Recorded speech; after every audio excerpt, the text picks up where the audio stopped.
Hoje à noite nós começamos uma série de, na verdade, duas mensagens. É uma minissérie, que nada tem a ver com aquelas minisséries da televisão. Na verdade, se trata de uma minissérie sobre Adão e Eva, sobre a historicidade de Adão e Eva. Por que disso? Isso porque nós começamos, no domingo passado, a estudar as epístolas do apóstolo Paulo. Nós estudamos no domingo passado a mensagem de Paulo aos Romanos. E a partir daqui 3 domingos, permitindo o nosso Deus, nós iremos estudar 1 e 2 Coríntios e, enfim, as cartas seguintes. E toda a teologia, toda a doutrina, tudo aquilo que Paulo ensina em suas epístolas, está fundamentado na veracidade daquilo que acontece nas primeiras páginas da Bíblia. O que eu quero dizer com isso? Eu quero dizer que tudo aquilo que Paulo ensina nas suas epístolas só pode ser compreendido se isso daqui for bem compreendido. Isso daqui o quê? A doutrina de Adão e de Eva. A veracidade sobre Adão e Eva. Eles existiram de verdade ou não? Será que existiu de fato um homem que foi feito da terra, do pó da terra, que foi moldado pelas próprias mãos de Deus? Será que existiu uma mulher que foi tirada de uma de suas costelas e dessa costela foi formada? Será que de fato isso existiu de verdade ou isso é mito? Isso é lenda? Isso é apenas uma alegoria que não precisa ser acrida, não precisa ser acreditada ou creditada, não precisa ser dada a ela a veracidade que ela espera ter. Hoje em dia, nós encontramos muitas pessoas tratando desse pequeno trecho das Escrituras de maneiras totalmente diferentes. Pessoas que acreditam na veracidade de Adão e Eva, e pessoas que acham que não, que eles são mitos. Pessoas que acham que eles representam a grande humanidade, pessoas que acreditam que eles são apenas alegorias, e pessoas que acreditam que, na verdade, eles são apenas uma invenção desnecessária dos judeus. O que nós acreditamos sobre Adão e Eva? E por que isso é tão importante? Pois bem, antes que nós entremos, então, no estudo das cartas de Paulo, eu quis fazer uma pausa, puxar o freio de mão, porque entrar no estudo das 13 cartas de Paulo é algo maravilhoso, é algo rico e profundo demais. Mas eu quis trazer para vocês 2 pregações, e eu as trarei hoje à noite, domingo que vem, permitindo o Senhor, com o objetivo de mostrar para vocês aquilo que era a base do pensamento de Paulo. Tudo aquilo que Paulo escreveu estava alicerçado sobre isso, meus irmãos. Sobre isso, ok? Quando nós estudamos isso no nosso tempo, quando nós estudamos sobre a veracidade de um texto bíblico ou não, se aquilo aconteceu de verdade ou não, a gente chama isso de apologética. E o que é apologética? Não sei se você já ouviu falar dessa palavrinha. Apologética está muito em moda, tem muitos livros sendo lançados sobre isso. E apologética, primeiro falando do que ela não é? Apologética não é uma justificativa ou um pedido de desculpas pela nossa fé. Tem muita gente que acha isso. Olha, a gente não precisa ficar fazendo apologética porque a gente vai ficar defendendo ou pedindo desculpas, porque na língua inglesa, apologize ou apology tem a ver com desculpas, pedir desculpa. A gente está pedindo desculpa do quê? A gente não tem que pedir desculpa de nada. O que a Bíblia fala a gente não tem que ficar se desculpando se uma coisa é verdade ou não. A gente apenas tem que crer. Adão e Eva, não sei se existiam ou não. É pela fé. Será que é só dessa maneira que nós vamos abordar a Bíblia? Eu creio que não, meus irmãos. Eu creio que Deus não deixou um vácuo entre as nossas 2 orelhas. Eu creio que Ele nos deu um cérebro para pensarmos. E não simplesmente engolirmos a coisa sem pensarmos nela. Apologética então não é pedir desculpa. Apologética também não é uma mera argumentação filosófica. Paulo fala lá em 1 Coríntios capítulo 2, que a gente expõe sabedoria entre os experimentados, não porém a sabedoria deste mundo ou deste século, nem a dos poderosos da nossa época, não é com essa sabedoria. E ele diz lá que também nós falamos, não em palavras ensinadas pela sabedoria humana, mas com palavras ensinadas pelo Espírito de Deus. Então, a apologética não tem a ver com você aprender, como eu cito no 3º ponto, técnicas de retórica para você ir para um debate com alguém que não é cristão, para você ganhar no bico. Né? Eu quero ganhar essa conversa aqui, eu quero ganhar esse debate, então eu vou me valer de técnicas aqui, apologéticas, para ganhar o debate e provar que Deus existe. Apologética não tem nada a ver com isso. Houve um homem do século passado, um irmão nosso em Cristo Jesus, chamado Francis Schaeffer, e num acampamento que ele mantinha lá na Europa, onde ele instruía muitos jovens e abençoava muitos jovens com as suas pregações, ele, certo dia, pregou algo parecido com isso que eu leio aqui. E que futuramente foi transcrito em um dos seus livros. Né? Os proponentes de qualquer posição que estiverem vivos para a sua própria geração precisarão dar respostas suficientes quando forem levantadas questões quanto à sua posição. Entenderam? O que ele quis dizer com isso? Ele quis dizer que a gente, seja qual for a época em que a gente viver, a gente precisa estar atento àquilo que as pessoas estão dizendo sobre aquilo que a gente crê. E quando as pessoas se meterem a falar alguma coisa sobre o que a gente crê, a gente precisa responder a tudo isso. Saber como falar. A pessoa diz, não, Maria não era virgem, ela foi estuprada por um soldado romano e ela engravidou de Jesus. E aí você fala o quê? Você precisa saber o que dizer. Jesus não nasceu em Belém, Jesus nasceu no Egito. O Mar Vermelho não se abriu, na verdade foi uma diminuição lá no mar. Eles, na verdade, não teve aquela abertura do Mar Vermelho. E, na verdade, Jesus não alimentou uma multidão com 5 pães ou 3 peixes. E, na verdade, Jesus não ressuscitou, porque o maior absurdo do mundo é falar que o homem ressuscitou. Por que você responde? Adão e Eva jamais existiram. E é isso que muitos têm dito no nosso tempo. E pasmem, inclusive dentro das igrejas. Em livros cristãos. O que nós respondemos a tudo isso? É isso que o Francis Schaeffer quis dizer aqui. Então, a apologética, ela vem da palavra apologia, né? Que vem da palavra logia, ou logos, que significa palavra, razão, verbo, né? Conhecimento, raciocínio. E significa, então, você trazer à luz o seu pensamento sobre determinada coisa que os outros vêm de fora atacar. É você arrazoar, pensar, usar a cabeça e não se encolher diante de qualquer pergunta que parece um dragão à sua frente, querendo te devorar. Nós não precisamos ter medo da pergunta de ninguém. A Bíblia nos dá respostas para todas as coisas. Na Bíblia nós encontramos lógica, nós encontramos coerência. Não há contradição quando nós a estudamos verdadeiramente.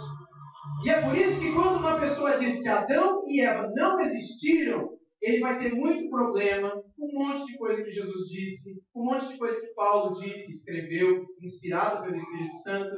Porque se Adão e Eva não existiram, então Paulo e Jesus se enganaram feio e erraram feio em tudo aquilo que pregaram e escreveram. Por isso é tão importante.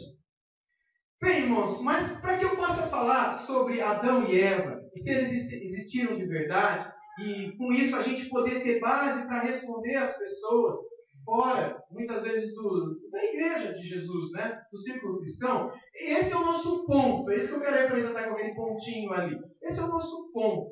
Mas para isso a gente precisa olhar aquilo que está um pouquinho ao redor desse ponto. E também o que está mais ao redor ainda, e por fim mais ainda, e por fim mais ainda. E é isso que a gente vai fazer. O que eu quero fazer com os irmãos é vir de fora para dentro. É olhar todo o contexto dentro do qual Adão e Eva são apresentados. E isso é importantíssimo para que a gente possa chegar à conclusão se de fato Adão e Eva é uma história com Dom Pedro II, ou se é um mito, uma lenda, como Branca de Neve e Sete Anões. O que é Adão e Eva? Adão foi um homem que viveu nessa terra. Em que país ele morou? Aonde ele viveu? Com quantos anos morreu? Quantos filhos teve? Como foi a vida? Qual era a sua aparência? Foi um homem de fato como eu e Eva, uma mulher como muitas de vocês? Ou são lendas? Lendas! Como o Bilbo Bolseiro, Frodo do Senhor dos Anéis, ou outros dessas ficções criadas por aí. É importantíssimo que a gente olhe, então, para aquilo que está não só em Gênesis 2, o texto que eu pedi para que vocês abrissem, mas também todo ao redor desse texto. Mas nós vamos começar lendo o texto de Gênesis. E depois eu quero pensar um pouquinho com os irmãos sobre todo o contexto aí de Gênesis e também de Pentateuco. Diz assim, então, Gênesis 2. Assim, pois, foram acabados os céus e a terra e todo o seu exército. E havendo Deus terminado no sétimo dia a sua obra que fizera, descansou nesse dia de toda a sua obra que tinha feito. E abençoou Deus no dia sétimo e o santificou, porque nele descansou de toda a obra que o Criador fizera. Esta é a gênese dos céus e da terra, quando foram criados. Quando o Senhor Deus os criou, não havia ainda nenhuma planta do campo na terra, pois ainda nenhuma erva do campo havia brotado. Porque o Senhor Deus não fizera chover sobre a terra, e também não havia homem para lavrar o solo. Mas uma neblina subia da terra e regava toda a superfície do solo. Então formou o Senhor Deus ao homem do pó da terra, e lhe soprou nas narinas o fôlego da vida, e o homem passou a ser alma vivente. E plantou o Senhor Deus um jardim no Éden, na direção do Oriente, e pôs nele o homem que havia formado. Do solo fez o Senhor Deus brotar toda sorte de árvores agradáveis à vista e boas para o alimento. Também a árvore da vida no meio do jardim, e a árvore do conhecimento do bem e do mal. E saía um rio do Éden para regar o jardim, e dali se dividia, repartindo-se em 4 braços. O primeiro chama-se Pison. É o que rodeia a terra de Avilá, onde há ouro. O ouro dessa terra é bom. Também se encontram lá o bidélio e a pedra de ônix. O segundo rio chama-se Guion. É o que circunda a terra de Cutsi. O nome do terceiro rio é Tigre. É o que corre pelo oriente da Síria. E o quarto é o Eufrates. Temos uma pausa até aqui. Esses 2 primeiros rios, nós não sabemos da localização deles. Provavelmente foram rios que sumiram com a história do mundo. Os 2 últimos, que eram maiores, existem até hoje. O Tigre e o Eufrates, eles se encontram, inclusive, aonde fica a cidade de Bagdá, no Iraque. Os 2 rios passam pelo Iraque e se encontram ali. Parece que ali era um dos lugares conhecidos como Jardim do Éden. Não só ali, mas que fazia parte desse grande jardim que Adão e Eva cuidavam. Algo interessante também que eu li no versículo 7 é que quando o Senhor Deus formou o homem do pó da terra, diz o texto que ele soprou nas suas narinas o fôlego da vida. Essa palavra fôlego da vida em hebraico, que é a língua que Moisés escreveu esse texto, é a palavra espírito. E é curioso que quando Deus sopra o seu espírito no nariz do homem, ele se torna uma alma que vive, uma alma vivente. É por isso que muitos estudiosos da palavra do Senhor entendem que alma e espírito nada mais são do que uma mesma coisa. Mas isso é um estudo que a gente pode deixar para uma outra situação. É Deus quem coloca em nós tanto essa parte material, que é feita do pó, e que ao pó retornará. É curioso também que alguns que estudam a substância do corpo humano percebem nela muitos elementos que são perceptíveis também encontrados no solo, na terra. O homem foi tirado do pó e ao pó retorna. Mas o homem não é só pó, o homem não é só carne, o homem não é só elemento material, mas também espiritual, imaterial. E essa parte que foi dada por Deus, volta para Deus. De modo que todos nós, a alma de todos nós, voltará para Deus. O que é que Deus vai fazer com essa alma depois é outra história. Mas seja qual for o caminho que você e eu estejamos vivendo, todos nós nos encontraremos diante de Deus. É por isso que não é tão errada aquela frase que todos os caminhos levam para Deus. Levam mesmo. O problema é o que vai acontecer depois de você chegar diante de Deus. Porque depois haverá o juízo. E aí pode ser que a sua alma não fique ao lado dele pela eternidade toda. Continuando o texto, a partir do verso 15 agora. Tomou, pois, o Senhor Deus ao homem e o colocou no jardim do Éden. Mais uma explicação aqui. Essa palavra Éden, em hebraico, significa prazer. Prazer. Então, jardim do Éden nada mais é do que jardim dos prazeres, ou prazeroso, onde se encontra a satisfação perfeita, plena, em tudo e o tempo todo. É o jardim de prazer. É isso que significa Éden em hebraico. para o cultivar e para guardar. Verso 16. Isso é muito importante, porque aqui Deus faz uma aliança com Adão. E o Senhor Deus lhe deu essa ordem: de toda a árvore do jardim comerás livremente, mas da árvore do conhecimento do bem e do mal não comerás, porque no dia que dela comeres, certamente morrerás. Essa é a aliança, conhecida como aliança edênica, que nada mais significa do que uma aliança que Deus fez com Adão e Eva no Éden. Na verdade, Deus fez com Adão.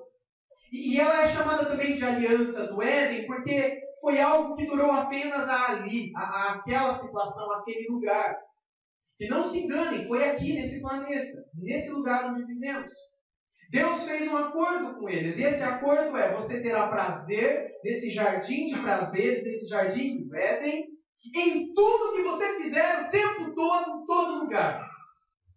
Mas eu vou colocar uma pedra de teste, uma pedra de toque, uma pedra de tropeço, um teste para você, para provar a tua liberdade, porque a liberdade não é liberdade sem que possa ser provada. O amor não é amor sem que a ele seja dada a liberdade, sem que essa liberdade seja provada. Você não prova a sua fidelidade a alguém sem que você não seja provado a ser fiel. E as provas nada mais fazem do que reforçar o caráter, nada mais fazem do que reforçar a força dessa fidelidade e tudo mais. Adão e Eva então foram colocados, nesse primeiro momento apenas Adão, depois Eva também, diante desse desafio.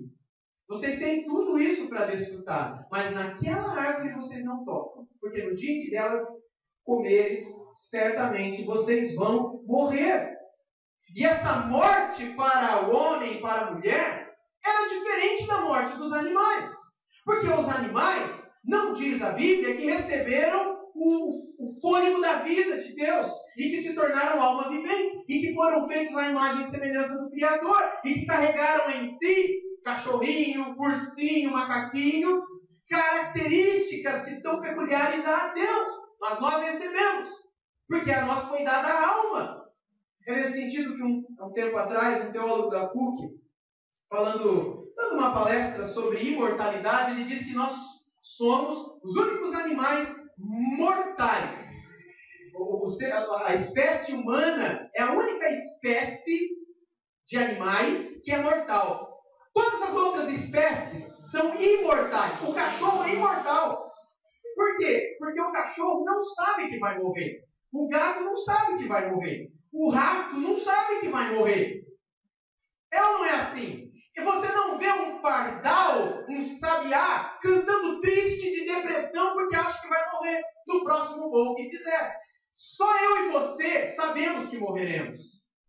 Só nós temos essa consciência de que o nosso dia pode ser o último. O cachorro não pensa nisso. Ele dorme tranquilo. Ele dorme tranquilo. Ele não tem que se preocupar. Ele vive cada dia como se fosse o único dia. Um dia ele vai morrer, mas ele não se preocupa com isso. Mas nós não. Nós vivemos como se cada dia fosse o último. E chega um dia em que a gente acerta. Foi o último mesmo. E aí, como dizem alguns amigos meus, já era. Já era. E aí nós nos encontramos diante de Deus. Nós somos esses animais mortais. Mortais não só na carne, mas na alma também. Porque não só a nossa carne pode se perder e falir e acabar, mas a nossa alma também pode falir, morrer e acabar.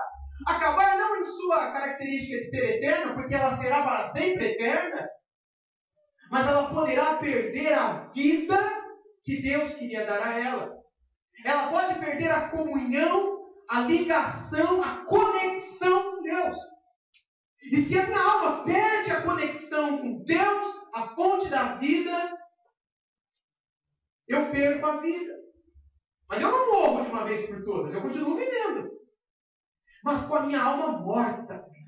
Vocês estão me entendendo? Eu estou vivo, mas por dentro é como se eu não estivesse. É como se eu estivesse morto, distante, vazio, sofrendo, cheio de culpas, amargo. Por quê? Porque a minha alma está morta, mas eu estou vivo. Aí quando o corpo morre, seja por que causas forem, Essa alma agora é colocada diante de Deus, e porque aqui viveu em rebelião contra Deus e não em comunhão com Deus, essa alma vai para a morte eterna, chamada de inferno, e lá ela sofre tormentos por toda a eternidade. É mais morte ainda, chamada de segunda morte, no livro do Apocalipse. Mas essa morte ainda não representa um fim, porque segundo as palavras de Jesus, a nossa alma sofrerá muito no inferno, com choro, ranger de dente. Se por um lado, como lemos no início do culto, no céu, Deus não nos enxugará dos olhos toda lágrima, no inferno nós não pararemos de chorar. Nossos dentes não pararão de ranger. E esse ranger, curiosamente, não é de medo, mas de raiva. Raiva porque nos lembraremos da vida que vivemos. E talvez esse seja o pior tormento, a lembrança, que carregaremos conosco por toda a eternidade. E não se enganem, se a palavra de Deus é verdadeira, e se o que nela está escrito for de fato palavra de Deus, não haverá fim no inferno. Não haverá fim o fogo do inferno. Se a palavra estiver errada, ufa. Não é? Pode ser que depois de uns 100 anos, 1000 anos, sei lá, o fogo lá apaga. Não é? Mas se a Bíblia estiver falando a verdade, o fogo que vai queimar a sua alma não vai parar nunca. Eu espero que a sua alma não seja combustível para o fogo eterno do inferno. Mas o fato é que quando Adão e Eva vão àquele fruto e tomam dali, eles morrem para Deus. Eles morrem. Sua alma morre. E agora não há mais salvação. Há salvação para alguém que morreu? Você está na mesa cirúrgica, você está na cama do hospital, você está na sua casa, um médico está do teu lado, você está num acidente de trânsito, e ali está um médico competente. Se o seu coração para de bater, ele não percebe mais ar entrando ou saindo dos seus pulmões, ele ali assina a hora do óbito. Acabou o jogo para você. Acabou o seu tempo nesse mundo. Tem como voltar atrás? Tem solução? Tem salvação? Você sabe que não. Você já viu alguém voltar? Nós sabemos de um caso ou outro de pessoas que ressuscitaram pelo poder de Deus, em situações sobrenaturais, extraordinárias. Não é comum isso acontecer. Nós morremos, acabou. E é isso que Deus está fazendo aqui. Essa aliança no Éden é: Adão, se você me desobedecer, está acabado. Sua alma vai morrer. Adão pode questionar com Deus? Eu acho que não. Ele foi criado por Deus.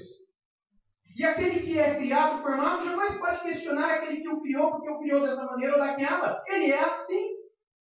E ele nem poderia dizer que Deus foi ruim, que Deus foi chato, que Deus foi... nossa, esse Deus é muito, né? Não deixa eu fazer nada. Não, Deus falou, faz tudo. Só não toca naquela árvore. Deus não pode ser acusado de nada. Mas vamos continuar o texto. Verso 18. Disse mais o Senhor Deus: não é bom que o homem esteja só. Far-lhe-ei uma auxiliadora, que lhe seja idônea. Igual, não é correspondente. Havendo, pois, o Senhor Deus formado da terra todos os animais do campo e todas as aves dos céus, trouxe-os ao homem para ver como este lhes chamaria. E o nome que o homem desse a todos os seres viventes, esse seria o nome deles. Deu nome, o homem, a todos os animais domésticos, às aves dos céus e a todos os animais selváticos. Para o homem, todavia, não se achava uma auxiliadora que lhe fosse semelhante, idônea. Então o Senhor Deus fez cair pesado sono sobre o homem, e este adormeceu. Tomou uma de suas costelas e fechou o lugar com carne. E a costela que o Senhor Deus tomara o homem, transformou-a numa mulher e a trouxe. E disse o homem: esta afinal é osso dos meus ossos, carne da minha carne. chamar-se-á varoa, porquanto do varão foi tomado. Por isso deixa o homem, pai e mãe, e se une à sua mulher, tornando-se os dois uma só carne. Ora, um e outro, o homem e a mulher, estavam nus, e não se envergonharam. Temos até aqui. A partir do capítulo 3, é a história de como eles comeram daquela fruta e acabaram caindo, desobedecendo, sendo expulsos desse jardim dos prazeres e da vida de prazer para com Deus. Curiosamente, esse texto no verso 22 e 23, que Deus fez Adão dormir, profundo sono, tomou uma de suas costelas, fez dela uma mulher. Hoje as ciências humanas já nos dizem que não precisa nem de uma costela inteira, basta uma pequena célula para poder criar uma, sabe, clonagem, né? As clonagens podem ser feitas de diversas maneiras. Ouvi uma vez um físico dizendo que Deus foi o primeiro a clonar alguém. Deus clonou uma pessoa do homem. A Eva nada mais é do que um clone do Adão com sexo feminino. Essa é a percepção desse físico, né? Então isso é perfeitamente possível na física, ou na questão das ciências. Pensando um pouquinho espiritualmente na teologia, uma explicação que é dada durante a Idade Média, por muitos homens de Deus, e também durante anos mais recentes, é que Deus não tirou um pedaço da cabeça de Adão. Eva não foi tomada da cabeça de Adão para que não tivesse a ideia de que ela seria a líder ou estaria mandando ou dirigindo Adão. Também não foi tirada dos pés de Adão para que ela não fosse pisoteada, humilhada, subjugada, como se fosse uma serva, uma escrava que o tempo todo estaria debaixo dos seus pés. Mas ela foi tirada do lado do coração, porque ela é aquela que o auxilia, ela é aquela que está ao seu lado, ela é aquela que partilha de tudo com ele. Ela é a sua semelhante, ela é a sua idônea, ela é aquela que caminha ao seu lado, por isso é tirada do seu lado. Essa é uma das interpretações que durante séculos têm sido dadas a esse texto por muitos homens na história da igreja. Gente, esse texto é o texto da criação do homem e da mulher. Foi assim que eu e você e a nossa espécie foi criada. E isso daqui tem muitos ensinamentos para a nossa vida. Para a nossa vida prática. Muitos. Mas para que a gente possa compreender isso, eu quero mostrar um pouquinho daquilo que eu disse. De fora para dentro. Porque quando nós dizemos que esse texto aqui é um texto mitológico, quando a gente diz que Adão nunca existiu e que isso daqui, nós não temos que acreditar em nada disso daqui. Porque isso daqui é só uma historinha, sabe? Aquela historinha que a gente inventa, né? Para ensinar a criança que não pode mentir, não pode roubar, que se não pode aparecer alguém, mata. Isso aí também, olha, se você fizer alguma coisa, pode aparecer alguém, mata você também. Ou expulsa você da presença dele. Você não tem que acreditar em Adão e Eva. Eu gostaria de dizer para vocês a partir de agora que tudo que eu vou mostrar para os irmãos é baseado na importância de crermos nisso daqui, não como uma historinha, mas como história de fato. Primeira coisa, bom, onde é que essa história é contada? Essa história é contada dentro de um livro chamado Torá. É assim que se escreve ele, não é? Originalmente, lá em hebraico. Torá significa lei, e vem dessa palavrinha Yará. Né? De onde vem também o nome Yara, não é? Ou se diz Yará no hebraico. Significa lançar, projetar, e essa ideia de instruir, jogar, dar a lei. Essa passagem, essa porção que fala sobre Adão e Eva, está justamente nessa seção da Bíblia, nessa parte da Bíblia chamada de lei. Ela é chamada de livro da lei de Moisés, livro de Moisés, lei do Senhor, e todos esses nomes que aí estão. A lei mesmo, propriamente dita, só aparece em Êxodo de 20 a 40, o livro de Levítico inteirinho, né? E algumas pequenas porções de Números e Deuteronômio. O resto não é só histórias, né? Histórias contadas dentro de um livro de lei. Aqui que eu quero começar a pensar com vocês. Como é que uma história mitológica pode aparecer dentro de um livro de lei? Os judeus, depois de um tempo, né, acabaram não chamando mais, na verdade os cristãos, de Torá, mas de Pentateuco. Talvez você tenha aprendido assim. São esses 5 primeiros livros da Bíblia, que é uma parte da Bíblia. Né? Pentateuco significa 5 livros. 5 livros. Né? Teokos é um lugar lá, um receptáculo, onde os gregos guardavam rolos de papiros, não é?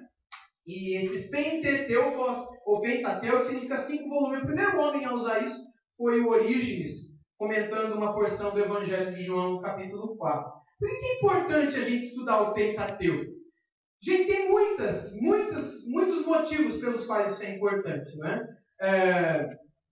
Muitas ideias erradas têm sido ensinadas sobre o Pentateuco, tanto nos seminários quanto na igreja. E parte dessas ideias erradas é dizer que isso daqui nunca existiu. Eu gostaria de olhar um pouquinho com vocês, então, um pouco do contexto histórico. Vocês sabem que a palavra Bíblia significa livros. Bíblia significa livros. Biblos significa livro. Livro. O plural de biblos no grego é Bíblia. Bíblia é uma palavra plural na língua grega. Significa livros. Bíblia, na verdade, é uma grande biblioteca. E quando você vai para uma biblioteca, você encontra lá livros separados por assuntos, normalmente. A Bíblia Sagrada também é uma grande biblioteca separada por assuntos. Os 5 primeiros livros dessa biblioteca são chamados de lei. Então você tem a seção da lei, que é o Pentateuco, você tem a seção dos escritos, você tem a seção dos profetas, você tem a seção da sabedoria, você tem a seção dos evangelhos, está tudo juntinho lá. Você tem a seção das epístolas, você tem a seção das epístolas pastorais, é separada por seções. Vocês estão entendendo? Aonde é que é contada a história de Adão e Eva, que acabamos de ler em Gênesis 2? Na seção da lei do Senhor. A Bíblia, meus irmãos, afirma para a gente que foi Moisés que escreveu essas leis. Isso está no livro de Êxodo, fala que foi ele, no livro de Números também fala, Segunda Reis fala que foi Moisés que escreveu, e Jesus lá em Mateus 19, vamos abrir lá? Em Mateus 19 também afirma que quem escreveu esse livro foi ninguém mais, ninguém menos do que o próprio Moisés. Mateus 19, versos 7 e 8 também.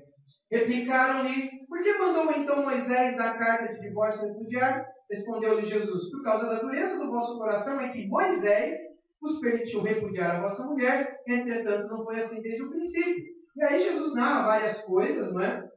Inclusive no final desse texto, citando uma porção do livro de Gênesis relacionada a, um pouco antes, na verdade, aqui, de deixar o homem deixar o pai e a mãe, se unir à sua mulher, os dois se tornando uma só carne. E Jesus atribui isso a Moisés, que é o autor daquelas palavras lá no início. Por que Moisés escreveu? Isso é importante a gente entender também.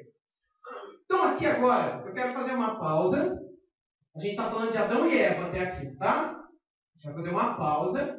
E agora a gente vai pensar no contexto onde isso foi escrito. Isso é interessante demais também. Naquela época, quando Moisés escreveu, os judeus haviam acabado de serem libertos do Egito. Lembram? Eles eram escravos, foram escravos no Egito durante quantos anos? Mais de 400 anos. E durante todo aquele período em que eles foram escravos, que livro da Bíblia existia? Nenhum livro havia naquela época. Mas eles conheciam a sua história. Eles sabiam do seu passado, sabiam de como foram formados. Mas boa parte daquilo que eles conheciam era tudo de ouvir falar. Aquilo que é chamado de tradição oral. Eles guardaram, ouviram isso do pai, da avó, da bisavó e contavam isso para o filho, para o neto, para o bisneto.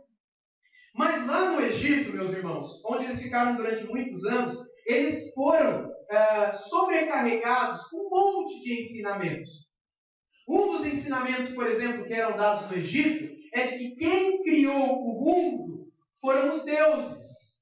Os deuses adorados pelos egípcios. O deus Raton, o deus Atom, o deus Ra e outros deuses que eram adorados no antigo Egito. Eles tinham muitas teorias sobre como é que o mundo nasceu. Não era só os deuses egípcios, os babilônicos também tinham as suas teorias. Os babilônicos são de antes dos egípcios. Os babilônicos falavam que era por causa das outras divindades. A teoria sobre a criação do mundo via de deuses que brigavam um com o outro. E quando eles matavam um ao outro, eles rasgaram a barriga um do outro, arrancaram as vísceras, essas vísceras caíram no chão, e dessas vísceras se formaram os planetas. E daquilo que estava no meio das vísceras, você sabe que é aqui no meio da víscera, né? Você sabe. Nasceu, sabe o quê? Você e eu. É por isso que você e eu somos sagrados, e é por isso que ainda hoje, em algumas religiões do mundo, a vaca é sagrada, o pardal é sagrado, o eucalipto é sagrado, a barata é sagrada. Por quê? Porque tudo foi criado pelos deuses. Havia uma teoria oriental, onde hoje é o Japão, e na época eram outros povos que lá existiam, que diziam que os homens e os planetas surgiram da masturbação dos deuses. Há uma teoria grega de que os mundos e os seres humanos vieram dos cuspes dos deuses. Quando eles estavam enjoados, eles vomitavam e cuspiam, e nisso eles criavam planetas. Havia uma teoria no Egito que dizia que o mundo e os seres humanos foram criados por um Deus que emergiu dos mares. E esse Deus que emergiu dos mares criou tudo o que existe. Naquela época em que os judeus eram escravos no Egito, era normal as pessoas acreditarem que o mundo foi criado dessas maneiras que hoje são absurdas. Quando Moisés escreveu esse livrinho, que a gente acabou de ler o começo dele, e Moisés escreveu assim: no princípio criou quem? Deus, o céu e a terra. E Deus criou o sol. Deus criou a lua. Deus criou o mar. O mar não é um Deus. O sol não é um Deus. A lua não é um Deus. Tudo isso foi criado por um só Deus. Sabe como é que ele criou? Não foi dessas maneiras todas que vocês falam. Foi pela sua palavra. Isso foi ridicularizado pelas pessoas daquela época. Mas isso serviu para quebrar essa crosta, sabe? De ideias erradas que os judeus tinham guardado no seu coração. Aí lembra, eles saíram do Egito e foram para onde? Da terra de Canaã, a terra prometida. Quando eles chegaram na terra de Canaã, o que aconteceu? Mais uma vez lá eles tinham as religiões deles.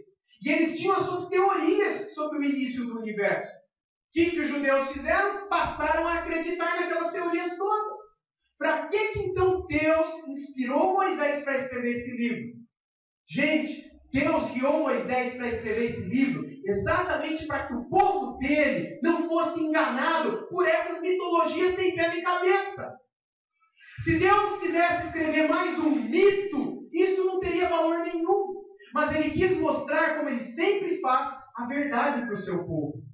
Ele quis libertar o seu povo da mentira, do engano, do engodo, do absurdo que é criado por esse monte de teoria sobre a origem do universo. E ainda hoje os homens lutam e vão atrás de teorias. Nenhuma é lei, são teorias sobre a origem do universo. E não passam disso, porque é impossível que alguém prove como é que a coisa se originou, porque ninguém pode voltar lá para saber como é que foi. E Deus dá esse livro, então, para quebrar todo o paganismo. Essas ideias, essas cosmogonias bizarras. E aí, então, por volta do ano de 1445, Moisés entrega esse livro para aquele povo. Aí eu vou pular essa frase e eu gostaria de lembrar vocês de uma coisa que é muito interessante que aconteceu nessa época. Lembra que essas são as pirâmides do Egito, não é? Onde muito disso tudo aconteceu. Foi bem próximo a isso que o livro de Gênesis, onde Adão e Eva são, a história deles é contada, que tudo isso acontece. E eu gostaria de mostrar para vocês uma rápida linha do tempo, já indo para a nossa conclusão. A história dos egípcios conta, né, que houve um faraó chamado Sequenenre, que expulsou os Ixos daquela terra. Vocês sabem quem foram os Ixos? Os Ixos estão bem próximos da Bíblia, e a gente não tem muita noção disso. Os Ixos são um povo que tomou o Egito na época de José. Lembra de José do Egito? Lembra que depois que José do Egito foi um príncipe lá, lembra? Ele morreu, e logo após a morte dele surgiu um faraó que o quê? Que não sabia quem era José. Por quê? Porque esse faraó, segundo a história do mundo, foi um faraó que veio de fora. E a gente sabe que essa foi a invasão dos Ixos. E eles ficaram durante muito tempo. E foram eles que escravizaram os judeus durante todo esse período. Mas por volta do ano de 1610 a.C., esse Sequerenre começou a expulsar os Hicsos de lá, que provavelmente vieram de onde hoje é a Mongólia ou a China, né? Por volta de 1515, um faraó chamado Ahmoses, ele terminou a expulsão dos Hicsos.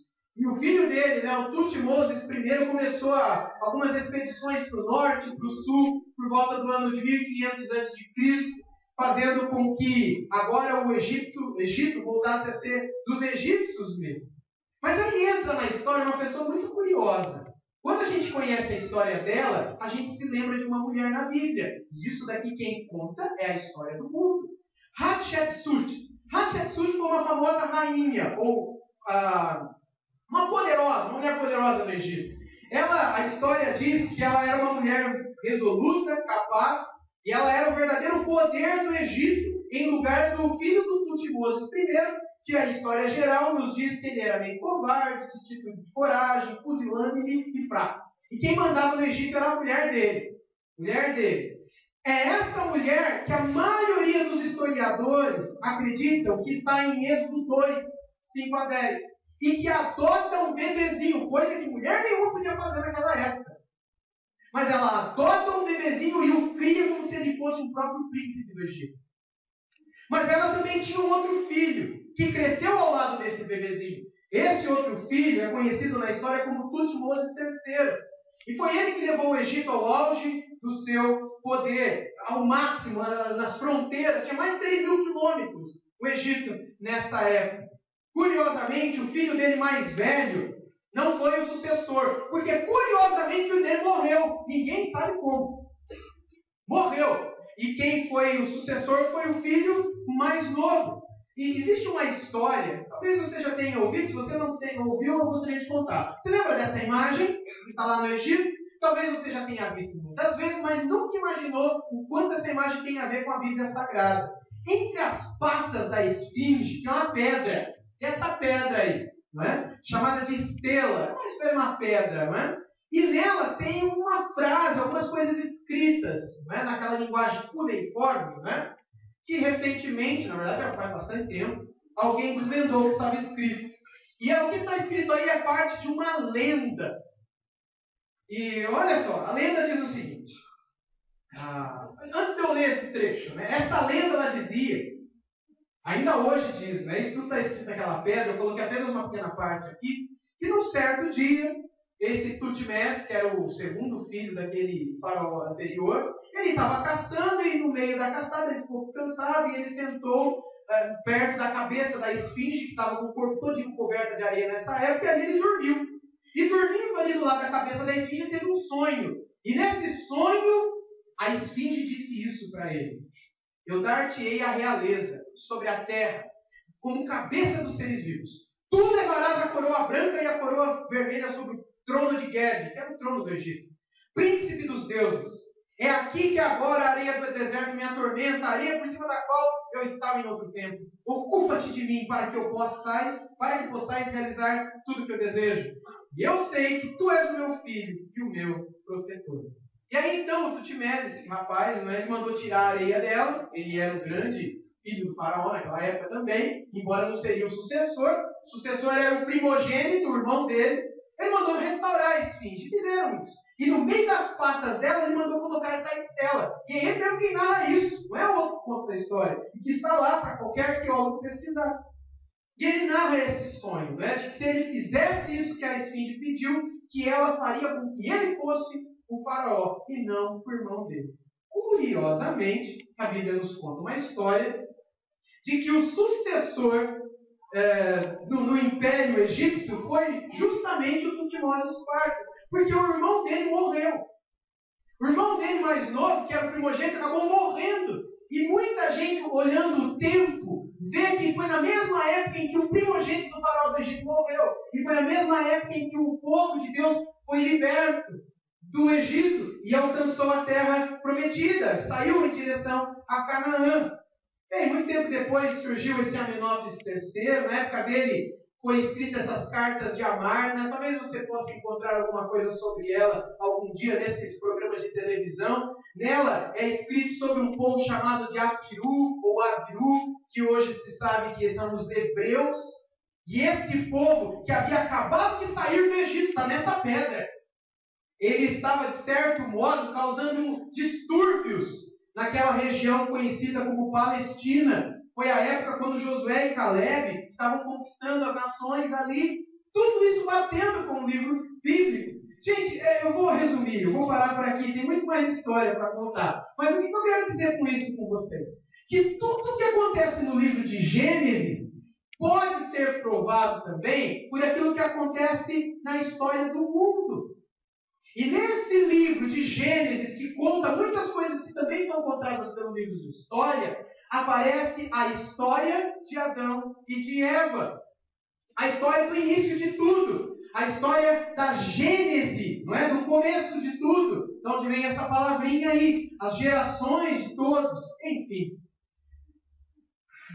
Há tantas coisas que eu gostaria de dizer. Não é? Eu creio que essa pregação poderia virar 3 ou 4, mas eu preciso encerrar por aqui. Eu gostaria de dizer, resumindo, apenas o seguinte para vocês, meus irmãos.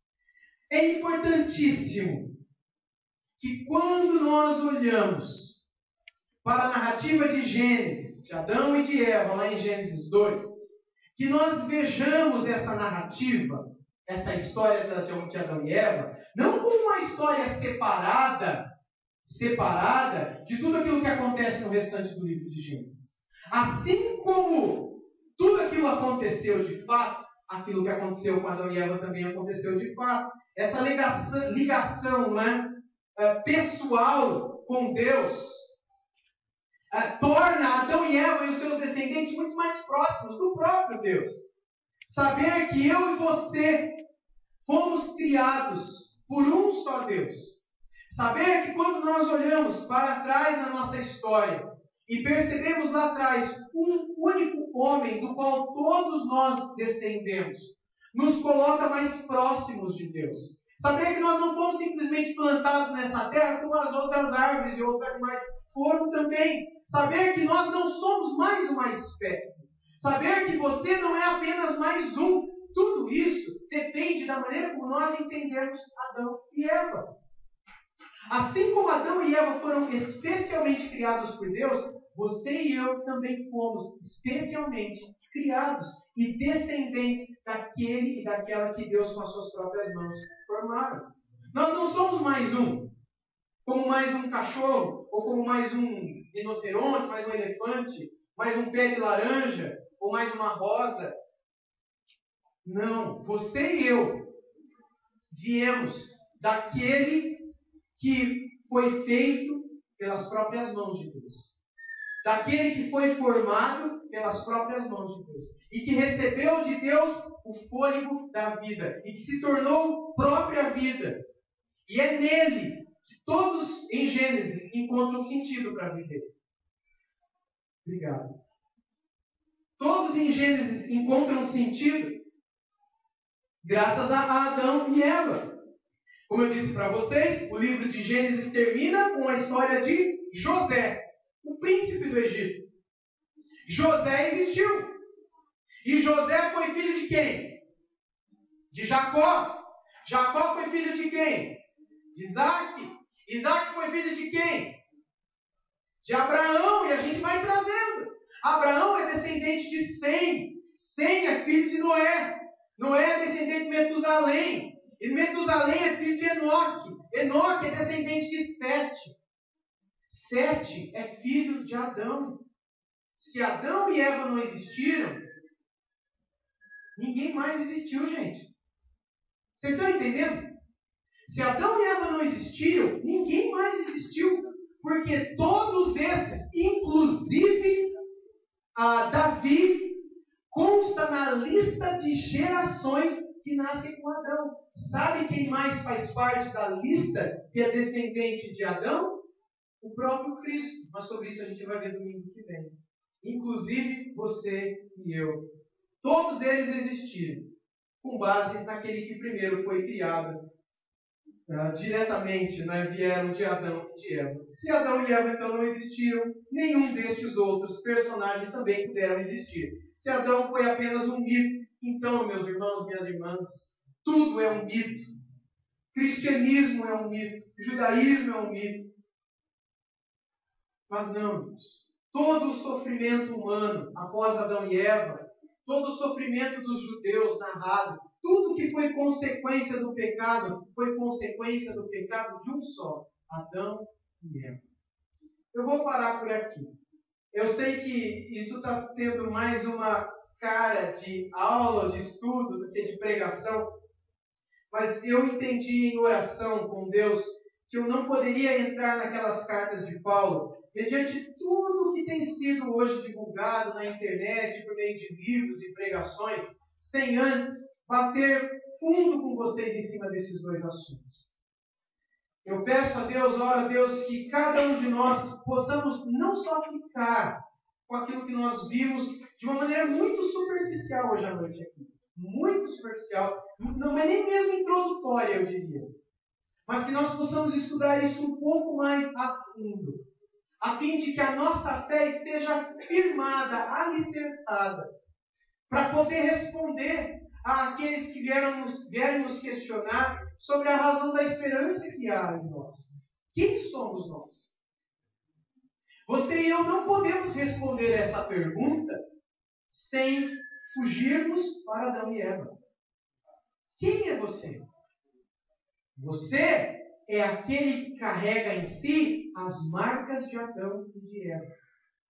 C.S. Lewis, em um dos seus livros, ele responde, não é? Num dos livros das Crônicas de Nárnia, que nós somos filhos de Adão e filhas de Eva. E que isso é vergonha suficiente para fazer curvar o maior rei da terra, mas isso é também honra suficiente para fazer levantar a pessoa mais humilde e simples do planeta. Nós somos descendentes de Adão e de Eva. E eu quero focar somente na nossa vergonha, por enquanto. Porque é isso que nós encontramos no livro de Gênesis. Vergonha. Porque quando Adão e Eva deram as costas para Deus, isso foi uma vergonha. Isso trouxe vergonha para eles. Nós terminamos o capítulo 2 lendo que eles não se envergonhavam. Mas no capítulo 3, quando eles pecam, a primeira coisa que lhes surge é a vergonha. Vergonha não porque se viram pelados. Quando você casa, você não tem vergonha de ver sua esposa meio pelada. Não é esse tipo de vergonha. Não seja simples. Não seja bobo. Não é esse tipo de vergonha. Mas é a vergonha espiritual. De verem a besteira que tinham feito. E a corrupção do seu coração. Vergonha que eu e você também temos quando Deus toca o nosso coração e mostra o quão distante nós estamos dele. E a gente sente vergonha de Deus. Vergonha. E essa vergonha só vem a nós porque nós somos descendentes de Adão e de Eva. Adão e Eva nos representam. Ou melhor, nos representaram durante muito tempo da nossa história. Porque graças àquilo que eles fizeram, todos nós nascemos separados, destituídos, distantes de Deus. Mas graças a Deus, por Ele ter enviado Jesus Cristo, que é chamado pelo Espírito Santo na Bíblia de o segundo Adão. Porque se o primeiro Adão nos separou de Deus, o segundo Adão vai nos levar de volta para Deus. Se o primeiro Adão nos representava de uma maneira horrível, horrorosa, levando a gente todo para o inferno, primeiro Adão, o segundo Adão agora nos representa em salvação e honra. Ele nos representa. Ele vai à nossa frente. Nenhum de nós podemos chegar no céu, eu disse hoje de manhã isso na IBD, e entrar no céu, e bater na porta do céu e dizer, sou eu, Júnior, você não lembra de mim? Abre logo. A porta do céu não se abrirá, porque nenhum de nós somos dignos de tê-la aberta. Somente um ser humano pode ter a porta aberta para si. Somente um homem pode ver diante de si a porta do céu se abrir. E esse único homem é Jesus Cristo. Só para ele a porta do céu se abre. E sabe por que eu e você podemos entrar no céu? Porque eu e você estamos agora nele. Se nós nos ligarmos a ele, o segundo Adão, o homem perfeito, o homem que Deus queria ter criado, criou e queria manter como aquela criação, mas que se rebelou. E agora Deus vai nos transformar novamente naquele homem, naquela mulher perfeitos. Isso vai acontecer naquele grande dia, quando Jesus Cristo voltar. Mas isso Ele só fará. Você só estará nesse grupo de pessoas que irá para o céu, se você estiver nele, Jesus Cristo. E o Evangelho nos fala disso. O Evangelho nos fala que Ele é o nosso cabeça, que é nele que temos que estar. Agora me respondam. Se o primeiro Adão é um mito, o segundo Adão é o quê? Não pode haver um segundo Adão, se não houve um primeiro também. Não pode haver um segundo que me leva para o céu, se não houve um primeiro que me poliu, que me podou, que me tirou, que me separou do céu. Mas porque houve alguém que interrompeu a comunhão entre os homens e Deus, para a glória de Deus e para a nossa salvação, houve um segundo homem, de fato, que veio para nos levar de volta para o céu, para nos unir a Deus, para nos representar. Você está nele? Você está nesse segundo Adão? Quem somos nós? A resposta a essa pergunta depende de onde você está na história da sua vida. Quem sou eu? Quem é você? Ou nós estamos ligados ao primeiro Adão, ou nós estamos ligados ao segundo Adão. E creia você ou não, se ele é fato ou é mito, você está ligado ao primeiro ou ao segundo. Se você está ligado ao primeiro, você está morto, e é por isso que o seu coração está vazio e seco e severo. Mas se você se ligar ao segundo, então você conhecerá o que de fato é vida. Você continuará como um pecador, mas agora você poderá cantar com todo o seu coração: Deus, apesar de eu ser um pecador, eu sei que agora eu sou teu. Eu sou teu. Eu estou em ti. E graças ao teu Filho, o Senhor preparou um novo caminho de volta para o lar. De volta para a minha verdadeira casa. Louvado seja o Senhor pelo segundo Adão. E porque Ele não nos abandonou nesse mundo, separados eternamente dele. Vamos orar. Senhor Deus, muito obrigado. Muito obrigado, Senhor, pelo fato do Senhor ter enviado o teu Filho. Nós sabemos, ó Deus, que a vinda de Adão, a criação de Adão, e o fato dele ter dado as costas e se rebelado contra o Senhor é a razão de nós estarmos vivendo presos ao pecado ainda hoje. E se não fosse ele, teria sido nós, porque nós não sabemos fazer outra coisa que não continuar, perpetuar aquilo que Adão e Eva começaram. Nós somos pecadores e reconhecemos e confessamos isso. E reconhecemos que precisamos desse segundo Adão, como Jesus Cristo é chamado pelo apóstolo Paulo. Precisamos de Cristo para podermos novamente voltar para Deus, voltar para o céu. Ó Deus, tem misericórdia de nós. Ó Deus, tem misericórdia desse coração tão distante, separado, caído, sujo. Tem misericórdia, ó Deus, daqueles que ainda estão ligados ao primeiro Adão e que por causa disso trazem em suas almas, ó Deus, tanta tristeza e vazio. Faça com que essas pessoas, ó Deus, possam encontrar um caminho para Cristo.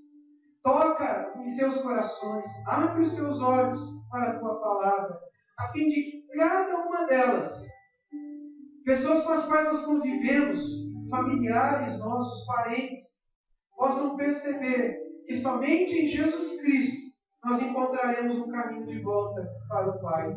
E poderemos dizer que apesar de sermos tão frágeis, tão pequenos, tão nada, sermos apenas pó, sermos simplesmente como pó da terra, podemos dizer com todo o nosso coração que graças a Jesus Cristo, agora voltamos a ser do Senhor. Teus filhos e filhas para todo sempre, guardados pelo Senhor, protegidos pelo Senhor, absolvidos, justificados, perdoados, não mais condenados a passarmos a eternidade no inferno, mas perdoados para podermos desfrutar da Tua companhia no céu para todo sempre. Nós te louvamos por isso em nome de Jesus. Amém.